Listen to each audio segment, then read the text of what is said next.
الشیطان الرجیم بسم اللہ الرحمن الرحیم الحمدللہ رب العالمین والصلاة والسلام علی محمد المصطفیٰ سید الانبیاء والمرسلین وعلی آلہ الطاہرین الطیبین اما بعد فقد قال اللہ تعالی فی القرآن المجید والفرقان الحمید اعوذ باللہ من الشیطان الرجیم بسم اللہ الرحمن الرحیم ان اللہ لا یغفر ان یشرک بہ ویغفر ما دون ذلک لمن یشاء ومن یشرک باللہ فقد ضل ضلالا بعیدا صدق اللہ العلی العظیم وصدق رسولہ النبی الکریم ونحن علی ذلک شاہدون والحمد للہ رب العالمین اللہم صل علی محمد وآل محمد۔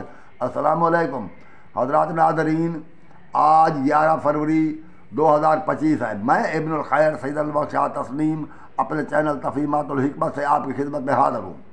گزارش ہے میں آپ سے اتنا عرض کروں گا کہ مہربانی کر کے جو میں خطاب کرتا ہوں اس کے کمنٹس ضرور دیا کریں۔ اگر آپ متفق ہیں تب بھی کمنٹ دیں، اگر میری خطاب سے آپ متفق نہیں ہیں تب بھی کمنٹ دیں۔ اگر کمنٹ نہ دے سکے تو وائس کال پر مجھ سے رابطہ کر کے مجھے کہیں کہ میں نے غلط کہا یا ٹھیک کہا، تو آپ کی مہربانی ہوگی۔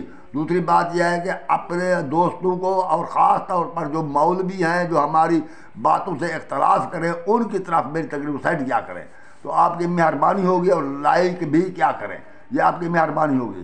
دوسری بات میں اتنا عرض کرنا چاہتا ہوں، میں نے ایک کتاب لکھی ہے، وہ کتاب ہے انکشافات بالآیات المتشابہات اس کا نام ہے، اور وہ میں نے وہ آئندہ آنے والے حالات کے متعلق میں آئندہ کیا ہوگا، یہ حدیث اور قرآن مجید کی روح سے حدیث متشابہات اور آیات متشابہات کی تعویل کرتے ہوئے اور تورات اور انجیل کی آیات سے نتائج کو عکس کر کے تعویل کر کے میں نے پیش گویاں کی ہے۔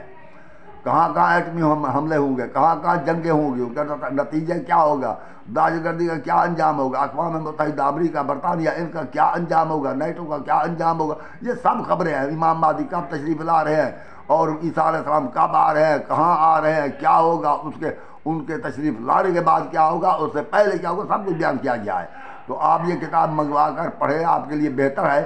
اور آپ اخبار تو پڑھتے ہیں نا، وہ تو ایسی اخبار میں ایسی خبریں ہوتی ہیں جو گزر چکی ہوتی ہیں، مثال فلاں جگہ پر دہشت گردی ہوئی، فلاں پر یہ ہوا، مگر یہ جو میں نے کتاب لکھی ہے آنے والی خبریں ہیں، قیمت صرف 200 روپے ہے، تو ڈاک خرچ آپ کے ذمہ ہوگا۔ تو مہربانی کر کے یہ کتاب منگوائیں مجھ سے، اور کتاب منگوانا ہو یا مجھ سے وائس کال کرنا ہو یا کمنٹ تو وہ تقریر میں کر سکتے ہیں۔ تو یہ ہے کہ میرا واٹس ایپ نمبر 0346 66 30 859 ہے، اور ایک سادہ نمبر ہے 0315 60 96 711۔ اگر یہ نمبر واٹس ایپ بند ہو تو آپ سادہ نمبر پر مجھے کال کر کے رابطہ کر سکتے ہیں، میں خود آپ سے واٹس ایپ نمبر پر رابطہ کروں گا۔ تو میں نے آپ کے سامنے ایک آیت پڑھی ہے، سورہ نساء کی آیت نمبر 116 ہے۔ آج میں اسی آیت پر بات کرنا چاہتا ہوں۔ اللہ نے قرآن مجید فرمایا ہے ان اللہ لا یغفر ان یشرک بہ ویغفر ما دون ذلک لمن یشاء۔ اللہ کبھی معاف نہیں کرے گا، کبھی معاف نہیں کرے گا اس کے ساتھ اگر شرک کیا گیا، کسی نے شرک کیا تو ویغفر ما دون ذلک لمن یشاء، اور باقی جو گناہ ہیں ان میں سے جس کے لیے چاہے گا اللہ اسے معاف کر دے گا۔ وَمَن یشرک باللہ فقد ضل ضلالا بعیدا، اور جس نے اللہ کے ساتھ شرک کیا تو گویا اس نے بہت بڑا گمراہی اختیار کی ہے، بہت بڑی گمراہی اختیار کی ہے۔ جس نے اللہ کے ساتھ شرک کیا تو اس نے بہت بڑی گمراہی کی۔ تو یہ ہے، تو شرک اللہ تعالیٰ کبھی معاف نہیں کرتے۔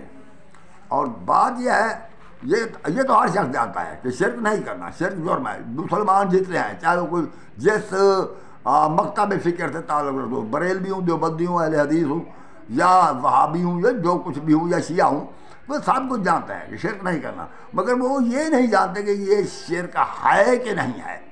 اور جو کچھ وہ عمل کرتے ہیں شرک ہوتا ہے وہ سمجھتے ہیں شرک نہیں ہے، اور بعض اوقات یہ ہوتا ہے کہ شرک نہیں ہوتا وہ کہتے ہیں شرک ہے۔ تو اس لیے میں اپنے خیالات کا اظہار کر رہا ہوں، اگر کسی کو اعتراض ہو تو مجھے کمنٹس میں آگاہ فرمائیں۔ تو بات یہ ہے کہ اللہ تعالیٰ اپنے قرآن مجید میں فرماتا ہے شرک کیا ہے. پہلے میں مختصر طور پر عرض کرتا ہوں. شرک یہ ہے کہ ہم اللہ کے بغیر جو سجدہ کریں یہ تو شرک ہے. مگر اللہ کے بغیر کسی اس انسان سے جو ہمارے سامنے موجود نہ ہو اس سے دعا مانگیں. جو ہمارے سامنے موجود نہ ہو, چاہے وہ زندہ ہو یا چاہے وفات پا چکا ہو, جو ہمارے سامنے موجود نہ ہو اس سے دعا مانگیں. تو یہ شرک ہے, کیونکہ اللہ تو ہر جگہ موجود ہے, انسان ہر جگہ پر موجود نہیں ہو سکتا, چاہے وہ کوئی نبی ہو, امام ہو, ولی ہو, کوئی بھی ہو. تو ہم اس وقت دعا مانگیں یا رسول اللہ ہمارے لیے, ہم بیمار ہیں, یا رسول اللہ اپنی رسالت کا واسطہ, حسنین کا واسطہ ہمیں شفا عطا فرما. تو یہ شرک ہوگا کیونکہ رسول کریم ہمارے پاس نہیں ہے, اور یہ شرک ہوگا. اگر ہم یہ دعا مانگیں کہ یا اللہ ہم بیمار ہیں, اپنے رسول کے طفیل, اپنے خاص بندوں کے طفیل, محمد و آل محمد کے طفیل ہمیں شفا عطا فرما, یہ شرک نہیں ہے. کیوں؟ اس لیے شرک نہیں ہے کہ اللہ نے خود فرما دیا وابتغوا الیہ الوسیلہ, اللہ کا قرب حاصل کرنے کے لیے وسیلہ دریافت کرو, اور اللہ نے ہی محمد و آل محمد کو وسیلہ بنایا ہے ہمارا. اور پھر یہ بھی ہے کہ ہاں وسیلہ تو ہے ہدایت کے لیے, تو وہ کہیں گے یہ دعا میں وسیلہ دے رہے ہیں, یہ اس کا مقصد یہ ہے کہ محمد و آل محمد کی مودت جو ہم پر فرض کر دی گئی ہے, تو ہم جب یہ کہتے ہیں یا اللہ محمد و آل محمد کا واسطہ, اس کا مقصد یہ ہوتا ہے کہ ہم ان کو ماننے والے ہیں, یعنی ہمیں شفا عطا فرما. محمد اے اللہ ہمیں شفا عطا فرما, محمد و آل محمد کا واسطہ ہمیں شفا عطا فرما. ہمارا مطلب یہ ہوتا ہے کہ ہم محمد و آل محمد کی اتباع کرنے والے ہیں, ان کی اطاعت کرنے والے ہیں, کیونکہ ان کو ہادی بنایا ہے اللہ نے, اپنے مقرب بندے بنایا ہے اللہ نے, وہ ہمارے لیے وسیلہ ہیں اللہ کی طرف سے, اللہ نے خود ان کو بنایا ہے. تو ہم ان کا وسیلہ دینے سے شرک نہیں ہے, یہ شرک نہیں ہے بھائی, یہ شرک نہیں ہے. اور ہاں البتہ ہم محمد و آل محمد سے ڈائریکٹ مانگیں یہ شرک ہوگا, ان سے دعا مانگیں یہ شرک ہوگا, ان کا وسیلہ واسطہ دیں یہ شرک نہیں ہے. کیونکہ اس طرح ہم یہ اللہ سے عرض کر رہے ہیں کہ یا اللہ ہم محمد و آل محمد کے ماننے والے ہیں, محمد و آل محمد کے ماننے والے ہیں, ان کی اطاعت کرنے والے ہیں. تو اس لیے ہم پر رحم فرما کہ ہم محمد و آل محمد کی اطاعت کرنے والے ہیں, ان کے فرما بردار ہیں. تو کیونکہ اللہ رسول کی فرما برداری وہ اللہ کی فرما برداری ہے. تو جب ہم یہ کہیں گے ہم محمد و آل محمد نے جو ہمیں نظام دین دیا ہے ہم اس نظام پر عمل کرنے والے, تو وہ رحم فرمائے گا. تو یہ ہے بات در حقیقت. یہ واسطہ کا مقصد یہ ہوتا ہے کہ ہم ان کے ماننے والے ہیں, یہ مطلب نہیں ہے واسطہ کہ ہم ان کی عبادت کرنے والے ہیں. تو اس واسطہ کو شرک نہیں کہا جا سکتا.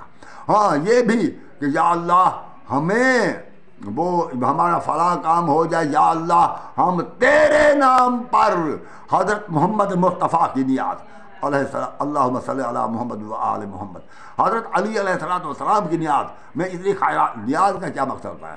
نیاز کو بعض لوگ نظر نیاز حرام ہو, بھائی نظر نیاز حرام نہیں ہے, ذہنی توازن خراب نہ ہو.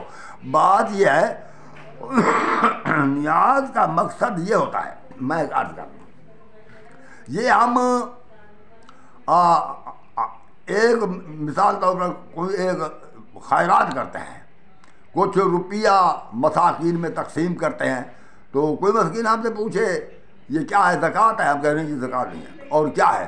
ہم نے منت مانی تھی کہ ہمارا فلاں کام ہو جائے تو ہم یہ تقسیم کر رہے ہیں, تو وہ ہو گیا تو ہم اس لیے اللہ کی راہ میں تقسیم کر رہے ہیں. ٹھیک ہے بھائی, وہ تو منت ہوگی.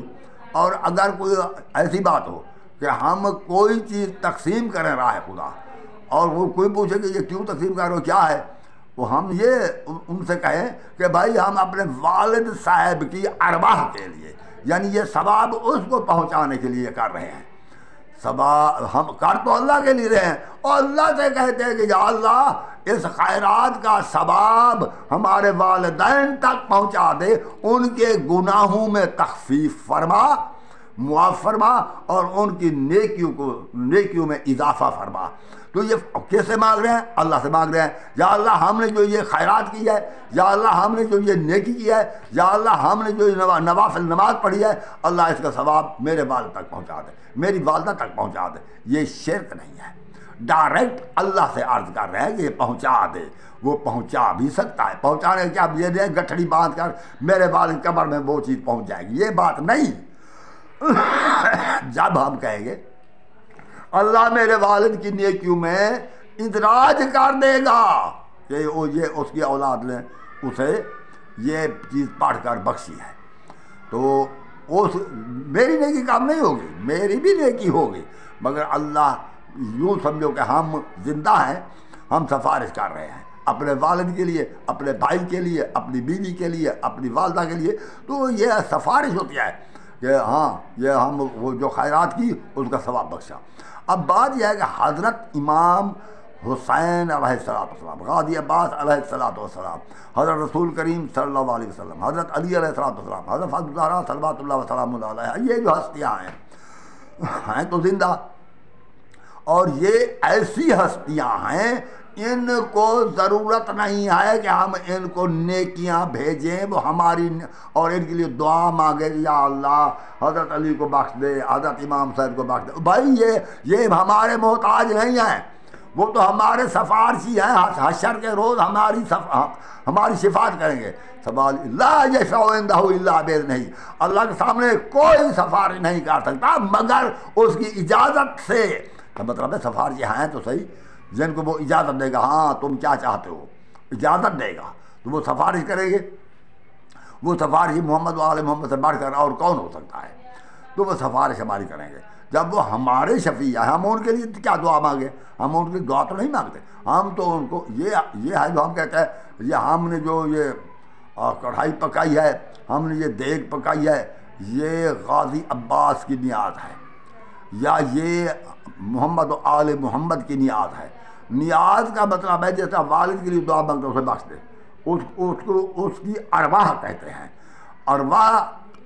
اور یہ نیاز کا مطلب ہے کہ ہم محمد و آل محمد کی خدمت میں نیاز مندی سے پیش کرتے ہیں اس خیرات کا ثواب، نیاز مندی سے یعنی التجا کر کے پیش کرتے ہیں، کیونکہ وہ تو امیر ترین ہیں، وہ ہمیں ہماری دعاؤں کی ضرورت نہیں ہے، صرف ان کی یاد منائی جا رہی ہے کہ ہم ان کی یعنی اللہ رب العزت ان کو جتنا دے گا کہ یہ تجھ سے محبت رکھتا تھا، یہ تیرے لیے پکوان پکاتا تھا، مساکین کو کھلاتا تھا، یا دوستوں میں لنگر تقسیم کرتا تھا، تو یہ ہمسایوں میں لنگر تقسیم کرتا تھا۔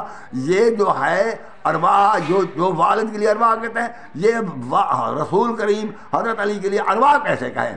یہ سادہ لفظ ہے ارواح کا، مگر ہم کہتے ہیں نیاز۔ نیاز کا مطلب ہے نیاز مندی کے ساتھ، کیونکہ وہ سردار ہیں، سرداروں کیا ضرورت ہے کہ ہم ان سے کہیں کہ ہم تمہیں دے رہے ہیں، تمہاری غلطیاں معاف۔ کیا رسول کریم کی غلطیاں ہیں؟ نعوذ باللہ من ذالک۔ کیا محمد و آل محمد کوئی غلطی ہے؟ کوئی غلطی نہیں، وہ تو معصوم ہیں، وہ ایسے اللہ کے چنے ہوئے ہمارے ہادی ہیں، ہمارے سردار ہیں، ہمارے سفارشی ہیں۔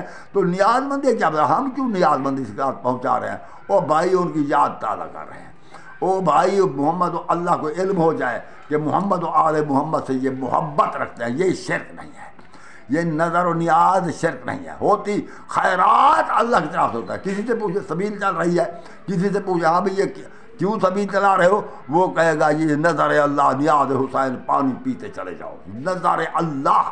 یہ لفظ تم نہیں سمجھتے، یہ خامخواہ کا ایک بہتان ہے جو لگایا جا رہا ہے کہ یہ شرک ہے۔ یہ شرک نہیں ہے بلکہ یہ بہتان ہے۔ ہم تو امام صلی اللہ علیہ وسلم کی یاد منا رہے ہیں، اور سبیل اس لیے تقسیم کر رہے ہیں کہ پینے والوں کو دنیا کو معلوم ہو پیاسے گئے تھے اس دنیا سے، 3 دن کے پیاسے شہید کر دیے گئے تھے، تو ہم اس لیے سبیل چلاتے ہیں۔ یہ آپ دیکھا نہیں ہے کہ صرف ہم نے کبھی رسول کے بھی سبیل نہیں چلائی، ہم نے کبھی حضرت علی علیہ السلام کی سبیل نہیں چلائی، ہم نے کبھی کہا ہے کہ یہ سبیل علی ہے، نہیں، سبیل حسین۔ اس کی وجہ یہ ہے کہ حضرت علی علیہ السلام شہید ہوئے، سارے شہید ہیں، مگر وہ ایسے شہید تھے پانی پی کر شہید ہوئے، وہ پیاسے نہیں گئے۔ امام حسین علیہ السلام کی شہادت میں یہ انفرادیت ہے کہ 3 دن کے بھوکے اور پیاسے شہید ہوئے، جبکہ کوئی حیوان کو بھی پیاسا ذبح نہیں کرنا چاہیے اور بھوکا بھی ذبح نہیں کرنا چاہیے۔ وہ بھوکے اور پیاسے اس دنیا سے رخصت ہوئے، وہ ان کی یاد منا، اب سمجھ نہیں آتی تم کو کہ ہم یاد منا رہے ہوتے ہیں، اور اس کا ثواب جو ہے ہمارا اندراج اللہ کی طرف سے لکھا جاتا ہے محبان محمد و آل محمد میں۔ یہ کوئی شرک نہیں ہے، یہ وسیلہ ہے جو ہم تلاش کر رہے ہیں۔ ہاں، یہ ہم کبھی یہ نہیں کہتے یا علی ہمیں بیٹا عطا فرما، یا علی ہمیں رزق عطا، اگر یہ کہیں شرک ہے، یہ شرک ہے۔ علی علیہ السلام نہ رزق دیتے ہیں اور نہ وہ اللہ سے لے کر ہمیں ہمارے اندر تقسیم کرتے ہیں، یہ اللہ کا اپنا کام ہے، کیونکہ علی علیہ السلام تو حضرت رسول کریم وہ سب سے چوٹی ہے رسول کریم کی عزت، علی تو اس کے بھی غلام ہیں، ویسے تو چچا زاد بھی ہیں، ویسے داماد بھی ہیں، ویسے رسول کریم نے انہیں اپنا بھائی بھی بنایا، ویسے بھی حضرت علی علیہ السلام کعبے میں پیدا ہوئے، دوش محمد پر سوار بھی ہوئے، مگر ہیں محمد مصطفیٰ کے خدمتگار اور اس کی اتباع کرنے والے ہیں۔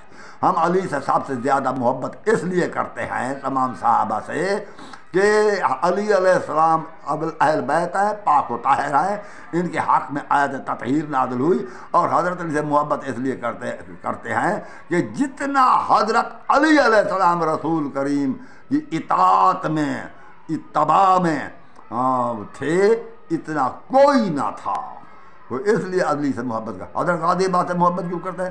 غازی عباس علیہ السلام نہ تو امام ہے نہ کوئی نبی ہے، امام ہی نہیں ہمارے، وہ نبی بھی نہیں ہے، پھر محبت کیوں کرتا ہے؟ اس کی محبت کی وجہ یہ ہے کہ جتنے فرما بردار غازی عباس سے امام صاحب کے اور کوئی بھی نہ تھا،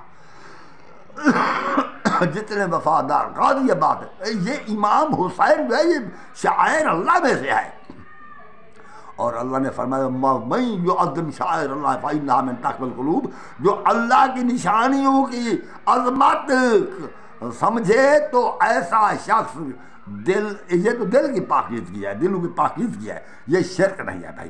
اور دوسری بات یہ ہے، کوئی اگر کہہ دے یا رسول اللہ مدد، کہہ دے یہ شرک ہے، اگر کوئی کہہ دے یا علی مدد، کہتا ہے یہ شرک ہے، بھائی یہ شرک نہیں ہے، یا علی مدد کہنا یا رسول اللہ مدد کہنا شرک نہیں، کیوں؟ رسول کریم سے مدد مانگنا شرک ہے۔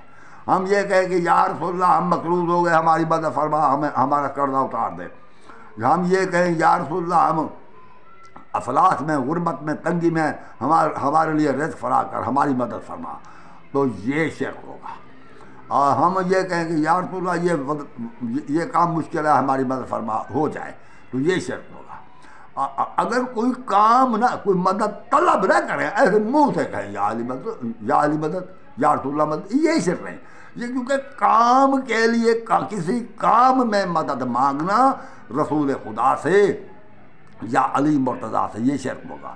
کوئی کام نہ ہو ویسے یا علی مدد کہنا یہ شرک نہیں ہے بھائی، یہ تو محبت، دیکھو ندبہ اور نسجہ یہ ہر شخص ایسا کرتا ہے۔ مثال کے طور پر وہ آپ دیکھیں نا، وہ کیسی بات ہوتی ہے، کبھی کسی ماں کا بیٹا اس سے بچھڑ جائے، چاہے وہ زندہ بھی ہو، سفر میں ہو، دور ہو، تو وہ کہتی ہے وہ میرے بیٹے اللہ تجھے سلامت رکھے۔ اب تم نہیں سمجھ سکتے بیٹا اس کے نزدیک نہیں چاہیے، یہ شرک ہو گیا، وہ بیٹے کی وہ عبادت نہیں کر رہی، حالانکہ اس وقت وہ بیٹے کے لیے دعا بھی نہیں کر رہی، وہ دعا تو مانگنا تھی اللہ سے، وہ تو ڈائریکٹ مخاطب بیٹے کو ہے۔ اسی طرح اگر کوئی مر جائے تو ماں کہتی ہے اور میرے بیٹے اللہ تجھے جنت نصیب کرے، وہ مخاطب حاضر کے طور پر کرتے ہیں، اسے پتہ ہوتا ہے کہ بیٹا نہیں ہے، تو یہ شرک نہیں، یہ ندبہ اور نسجہ میں آتا ہے۔ محبت کی وجہ سے ایسے الفاظ بولے جاتے ہیں، کیا تم زبان کے قاعدہ قانون سے بھی واقف نہیں ہو؟ یا اللہ کہنا، یا محمد کہنا یہ شرک نہیں ہے، یا اللہ کہتا ہے وہ تو ہر جگہ موجود ہے۔ اب جو کہ میں کہہ رہا ہوں میری سن رہا ہے اور میرے ساتھ موجود ہے، اور ہاں میرے قریب ہے، میری شاہراہ سے بھی زیادہ نزدیک ہے، مگر محمد مصطفیٰ میرے نزدیک نہیں ہے۔ مگر پھر جب میں سمجھتا ہوں محمد مصطفیٰ میرے قریب نہیں ہے، وہ مدینے میں اپنے مزار اقدس میں ہے، تو میں کیوں کہہ رہا ہوں یا محمد؟ یا نبی، اس لیے کہ مجھے محبت ہے اس سے، میں یہ تصور بھی نہیں کر سکتا کہ مجھ سے جدا ہو گیا، یہ ممکن ہی نہیں ہے۔ کسی ماں کا بیٹا مر جائے نا، ذرا مولوی صاحب اس کے پاس جا کر کہو کیا تیرا بیٹا مر گیا، اس کے آنکھوں سے اسی وقت آنسو جاری ہو، وہ احترام کرتے اور بات ہے، ورنہ وہ دل میں ضرور کہے کہ مولوی بکواس بند کر، میرے بیٹے کو مر گیا کیوں کہہ رہا ہے۔ وہ نہیں کہتی ماں کہ میرا بیٹا مر گیا، وہ کہتی ہے میرا بیٹا اپنے گھر چلا گیا۔ کہاں گھر چلا، کہاں اس نے گھر بنایا تھا، مقصد یہی ہوتا مر گیا۔ مگر ماں کا دل نہیں چاہتا کہ بیٹے کو کہے مر گیا، اور اللہ کے بندے مر تو گیا ہوتا ہے، ماں کو بھی علم ہوتا ہے، مگر وہ اس کا ضمیر چاہتا نہیں، اس کی زبان میں یہ قدرت ہی نہیں کہ وہ کہہ سکے میرا بیٹا مر گیا، حالانکہ مر تو جاتا ہے وہ۔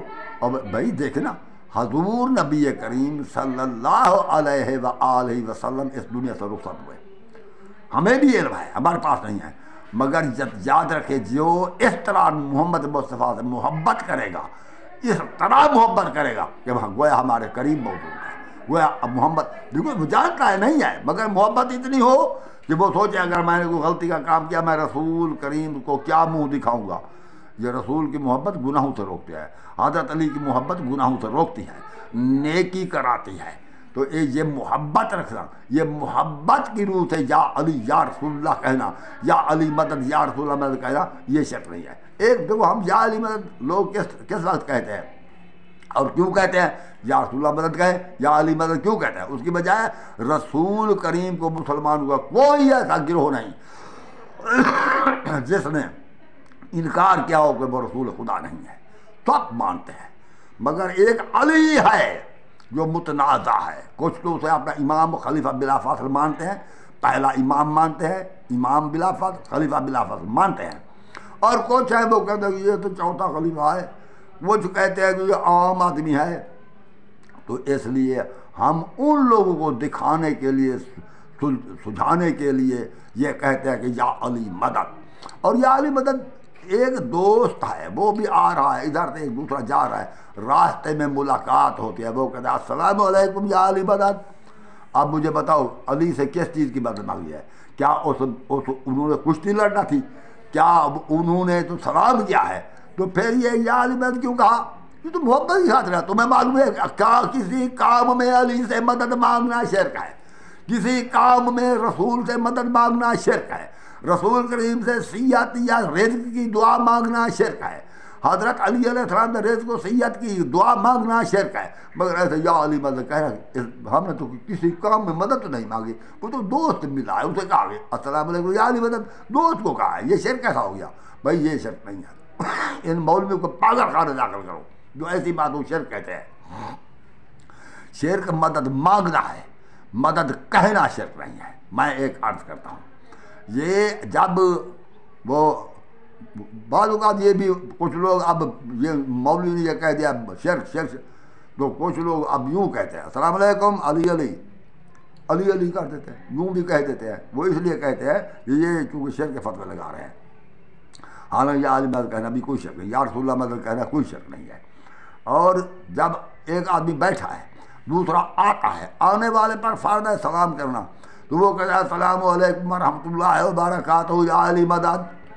اب مجھے بتاؤ کس چیز میں مدد مانگ رہا ہے؟ سلام کرنے میں مدد مانگ رہا ہے؟ کوئی مشکل درپیش ہے؟ کوئی مشکل درپیش نہیں، صرف بیٹھے ہوئے کو یہ جتلاتا ہے کہ میں علی کو کے ماننے والا ہوں، یہ شرک نہیں ہے۔ اور جو ہاں البتہ کسی ولی کی جگہ پر جائے اور کسی وہ جس سے محبت ہو اس کا ذکر کرنا، بس یا کہنا شرک نہیں ہے۔ بھائی اگر یہ شرک ہوتا حضور نبی کریم صلی اللہ علیہ وسلم نے جو ہمیں نماز پڑھے السلام علیک ایھا النبی، تجھ پر سلام ہو اے نبی، یہ پورا عالم اسلام بلا تخصیص کسی فرقے کے سب یہ کہہ رہے ہیں، یہ کلمہ شہادت اشہد لا الہ الا اللہ وحدہ لا شریک لہ واشہد ان محمدًا عبدہ ورسولہ، یہ کلمہ شہادت یہی ہے۔ اسے آگے ہم یہ الفاظ بڑھا دے ارسلہ بالحق بشیر و نذیر بین یدی الساعۃ، یہ کوئی بری بات نہیں ہے، وہ تو قرآن مجید کے الفاظ ہیں ارسلہ بالحق بشیر و نذیر بین یدی الساعۃ، تو یہ تو کوئی شرک نہیں ہے۔ اور اگر اس سے آگے کچھ اور چیز بڑھا دے تو وہ شرک ہوگا۔ یہ کلمہ مکمل ہے، یہ بالکل مکمل ہے، کیا یہیں تک اشہد لا الہ الا اللہ وحدہ لا شریک لہ و اشہد ان محمدا عبدہ و رسولہ، اگر بڑھائیں گے تو شرک ہوگا۔ اب بات یہ ہے کچھ لوگ وہ کہیں گے ہاں یہ شرک کیوں ہے، بڑھانے سے کیوں شرک ہے؟ اس لیے کہ یہ کلمہ پڑھایا ہے ہمیں حضرت محمد مصطفیٰ نے، اس نبی نے تعلیم دی ہے کہ نماز کے اندر ایسا کلمہ پڑھو، یہ نماز رسول کریم نے تعلیم دی ہے، تو اس لیے اس نبی کی دی ہوئی تعلیم میں ہم کچھ نہیں بڑھا سکتے۔ اگر ہم بڑھائیں گے تو ہم مشرک ہو جائیں گے، کیونکہ ہمیں کیا اختیار ہے؟ جو کچھ دین رسول کریم نے دیا ہے وہ ہمارے پاس امانت ہے، اس امانت میں خیانت نہیں کرنا۔ اس کلمے میں ہم کچھ بڑھا بھی نہیں سکتے، کچھ گھٹا بھی نہیں سکتے۔ کچھ لوگ کہہ رہے ہیں کہ شیعہ حضرات کہتے ہیں لا الہ الا اللہ محمد رسول اللہ علی ولی اللہ وصی رسول اللہ خلیفۃ بلا فاصل، ہاں تو وہ کیونکہ اس لیے شیعہ کافر ہے، انہوں نے کلمہ بڑھا دیا، ان کا ذہنی تبادل خراب ہے۔ ہم یہ کلمہ جو کلمہ طیبہ ہے جسے لا الہ الا اللہ محمد رسول اللہ، اگر یہاں تک پڑھیں بھی ٹھیک ہے، اگر اس میں پڑھا دیں علی ولی اللہ وصی رسول اللہ خلیفۃ بلا فاصل، یہ کوئی نہ شرک ہے نہ کفر ہے، کیونکہ یہ کلمہ کوئی ثابت کر سکتا ہے کہ کیا ہمیں رسول نے تعلیم دیا؟ یہ تو کلمہ ہمارا اپنا اقرار ہے۔ اس وقت جو کافر آتا تھا، یہودی آتا تھا، عیسائی آتا تھا، رسول کریم پر ایمان لانے کے لیے آتا تھا کہ جی میں مسلمان ہونا چاہتا ہوں، میں ایمان لایا ہوں، یا تو وہ قائل ہو کر آتا تھا تو کہتا تھا لا الہ الا اللہ محمد لا الہ الا اللہ انک رسول اللہ، کوئی نہیں ہے اللہ کے بغیر سوا اللہ کے عبادت کے لائق، اور تو اللہ کا رسول ہے۔ کوئی کہتا تھا اشہد لا الہ الا اللہ انک رسول اللہ، یعنی مختلف طریقے، کوئی کہتا تھا اشہد لا الہ الا اللہ و اشہد انک رسول اللہ، اور جب وہ باہر جاتے وہ کہتے تھے لا الہ الا اللہ محمد رسول اللہ، یعنی جب محمد سے دور جاتے لوگ وہ کہتے کہ محمد اللہ کا رسول ہے۔ تو یہ ان کا اپنا اقرار تھا، اب بھی یہ ہمارا اقرار ہے۔ یہ 6 کلمے رسول نے نہیں پڑھائے تو مولوی کا ریت کا رسا ہے گندھا ہوا، جو اپنا اقرار ہے، اپنے اقرار میں جو کچھ کہتے یہ تمہارا اپنا اقرار ہے، من تو باللہ و ملائکاتہ و کتبہ و رسلہ قدر خیر و شر من اللہ تعالی، یہ تمہارا اپنا اقرار ہے، تو ہم اس کو کفر نہیں کہہ سکتے، اپنا اقرار ہے۔ رسول کریم نے نہ یہ تعلیم دیا تھا، نہ ہم اس میں اضافہ کر رہے ہیں نہ کمی کر رہے ہیں، یہ تو اپنا اقرار ہے، ہمارا اپنا اقرار ہے، تو یہ کفر نہیں ہے۔ وہ ویسے کوئی اپنا فتوے لگانے کا شوق پورا کرنا چاہتا ہے کرے۔ ویسے یہ بات ہے کہ ہم یہ نہیں سمجھتے کہ ہمیں بیٹا دیا رسول کریم نے، بیٹا دیا، بلکہ ہم اس بات کو اچھی طرح سمجھتے ہیں۔ دیکھیں نا یہ رسول کریم نے جو کچھ فرمایا ہے نا اللہ تعالیٰ نے فرمایا ہے، رسول کے میں اللہ تعالیٰ قرآن بھی فرماتے ہیں ہم کسی سے نہ بیٹا طلب کرتے ہیں، نہ روزی طلب کرتے ہیں، نہ ہم یہ کہتے ہیں کہ یہ نہیں، ہم یہ نہیں کہ رسول کے روزی تقسیم کر رہے ہیں، نہیں، روز رزق بھی اللہ کا ہے، تقسیم بھی اللہ کرتا ہے، ہم اس بات کے قائل ہیں۔ جیسے کہ قرآن مجید میں کہ سورہ زخرف کی آیت نمبر 32 میں اللہ نے فرمایا ہے کہ اہم یکسبون رحمت ربک نحن قسمنا بینہم معیشتہم فی الحیات الدنیا، کیا کوئی اور لوگ ہیں اللہ کی رحمت کو تقسیم کرنے والے؟ ہم ان کی زندگی میں، دنیا کی زندگی میں ان کو روزی تقسیم کرنے والے ہم ہیں، اللہ فرما رہے ہیں۔ اللہ کے ساتھ ہم کسی کو شریک نہیں کرتے۔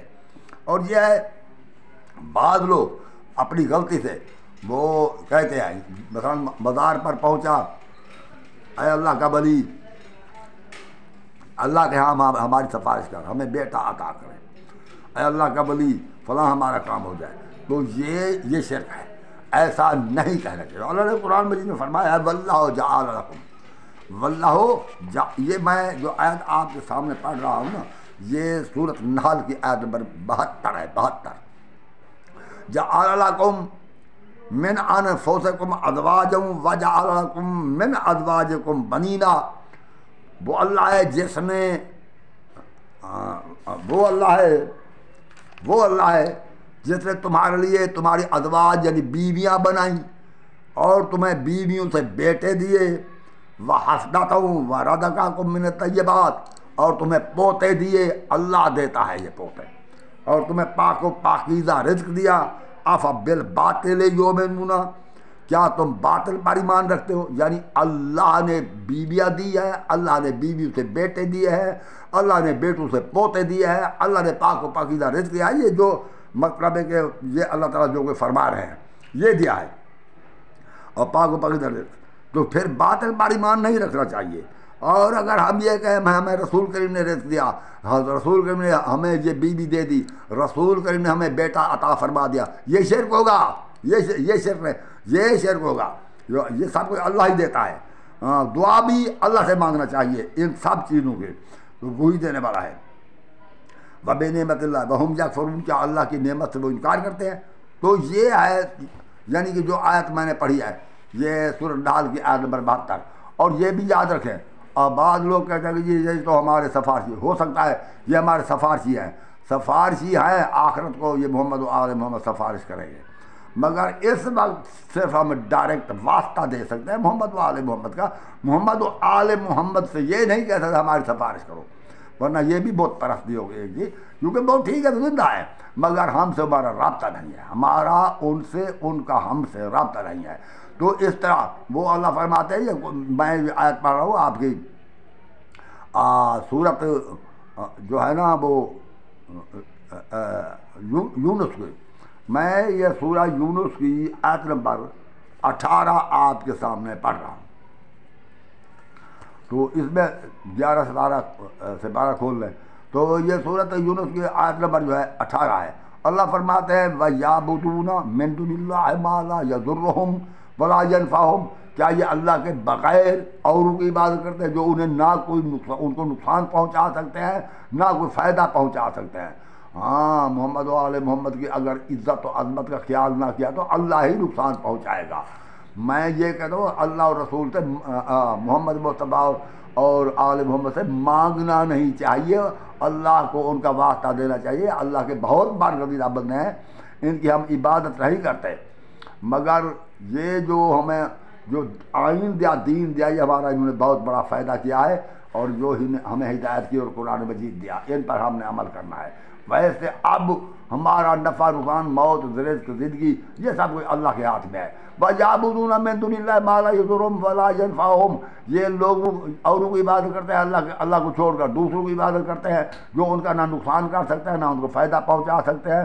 وَيَقُولُونَ هَؤُلَاءِ شُفَعَاؤُنَا، اور کہتے یہ ہے کہ یہ اللہ کے ہاں ہمارے سفارشی ہیں، یعنی یہ دوسروں سے دعائیں مانگتے ہیں، دوسروں کی نظر نیاز دیتے ہیں اس خیال سے کہ یہ ہماری سفارش کریں گے۔ اللہ کے ہاں ہندو لوگوں کا یہی عقیدہ ہے کہ ہم تو کچھ نہیں ہیں، جن دیوتا کی ہم عبادت کرتے ہیں ان سے دعائیں مانگتے ہیں اس لیے کہ وہ اللہ کی بارگاہ میں پہنچے ہوئے ہیں، تو اللہ ہماری نہیں سنتا، ان کی سنتا ہے۔ یہ عقیدہ بالکل غلط ہے، اللہ ہماری بھی سنتا ہے، ہم اس سے معافی مانگ کر اپنے گناہوں کی دعا مانگیں۔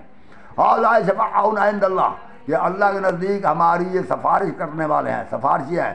اللہ فرماتے ہیں قُلْ رسول ان سے فرما دینا أَتُنَبِّئُونَ اللَّهَ بِمَا لَا يَعْلَمُ فِي السَّمَاوَاتِ وَلَا فِي الْأَرْضِ، اے رسول ان سے فرما دے کیا تم اللہ کے لیے ایسی بات کہتے ہو جسے اللہ بھی نہیں جانتا زمین و آسمان میں؟ نہیں جانتا مطلب ہے اللہ نے پیدا ہی نہیں کیا کوئی اپنے لیے سفارشی، اپنے لیے کہ کوئی دعا مانگے اس سفارشی سے اور وہ اللہ سے سفارش، ایسا انسان اللہ نے کوئی دنیا میں یا فرشتہ اللہ نے پیدا ہی نہیں کیا ہے۔ سبحانہ و تعالی عما یشرکون، اور جو یہ شرک کرتا ہے اللہ ان باتوں سے پاک ہے۔ میں نے یہ عرض کر دیا ہے، دعا مانگنا ہے اللہ سے، واسطہ دینا ہے محمد و آل محمد کا شرک نہیں، یا علی مدد یا رسول اللہ مدد کہنا شرک نہیں، یہ محبت کا تقاضا ہے۔ کسی کام میں اللہ رسول اور علی سے مدد مانگنا شرک ہے، کسی کام میں مدد مانگنا شرک ہے، مطلب مجھ سے یہ مسئلہ حل نہیں ہو رہا، یا رسول اللہ میری مدد کر، میں یہ مسئلہ حل کر لوں، یا رسول اللہ میری مدد کر، یہ بات میری سمجھ میں آ جائے، یہ میں نہیں کہہ سکتا، یہ کہوں گا تو شرک ہوگا۔ مگر ایسے ایک دوست سامنے مل گیا ہے، میں نے کہا یا رسول اللہ مدد، تو کیونکہ اگر ہندو بھی موجود ہیں ہمارے یعنی کہ اڑوس پڑوس میں اور وہاں بیٹھے ہوئے ہیں تو ہم ضرور کہیں گے یا رسول اللہ مدد، تو ظاہر ہندو اس بات سے ہم سے پوچھیں گے کہ یا رسول اللہ مدد کیوں کہا، تو ہم کہیں گے ہم اس کو ماننے والے ہیں، بس اتنی بات، اور مدد نہیں مانگ رہے۔ اور اتنا جہاں علی کے منکر ہوں گے کہیں گے یا علی مدد، نہ ہوں گے تو اپنا دل خوش کرنے کے لیے کہیں گے، یہ جو نسجا اور ندبہ کہا جاتا ہے یہ شرک نہیں ہوتا. یہ انسان اپنی محبت یا نفرت کو ظاہر کرتا ہے یا رنج و غم کو ظاہر کرتا ہے یا محبت کو. ایسے الفاظ کو ندبہ اور نسجا کہا جاتا ہے. مولوی صاحب ذرا کچھ سوچے بھی صحیح. تو میرے بھائیوں میں اپنا خطاب ختم کر چکا. اللہ آپ کو ہدایت کرے. اور جو کچھ پوچھنا ہو تو آپ نمبر بھی میں نے دے دیا ہے. اور مہربانی کر کمنٹ بھی کیا کرو، لائک بھی کیا کرو، شیئر بھی کیا کرو. السلام علیکم ورحمۃ اللہ وبرکاتہ.